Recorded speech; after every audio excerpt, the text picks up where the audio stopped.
பேரரசு பாட்டு சொன்னாலும் டியூன்ல தான் சொல்லுவார்.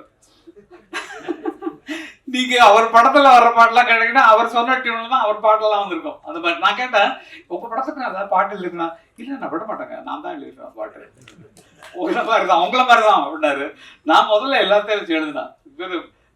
ஆர்வி உதயகுமார் படங்கள்ல நான் பாட்டு எழுதுறேன். முக்கிய மூக்கா முட்டையுள்ள கேக்கா பாக்கியது வைக்காம செத்து விடு ஷோக்கா கொண்ட முடி காக்கா கண்டு கொட்ட பாக்கா கண்டவுடனாவான கன்னி பையன் வைக்கா. இது மலையாள கப்ப கிழங்கா இல்ல மயிலாப்பூர் வத்த குழம்பா இல்ல பம்பாய் பூரி கிழங்கா நம்ம பட்டிக்காட்டு கோழி குழம்பா பறிக்காத கத்திரிக்கா. அந்த மாதிரி பாட்டு படப்படன்னு இவருக்கு கொஞ்சம் நல்லா இருக்குப்பா, கமர்ஷியலா நல்லா இருக்குப்பா. அது மாதிரிலாம் பண்ணி விஷயங்கள் உண்டு. நல்ல ஜெயிச்ச குழு நாங்கள் தான், மற்றவங்களை வழிவிட்டு உட்காந்துருக்கோம். இப்போ எழுதுனா ஃபுல் சாங்க நாங்கள் தான் எழுதிட்டு தெரியணும்.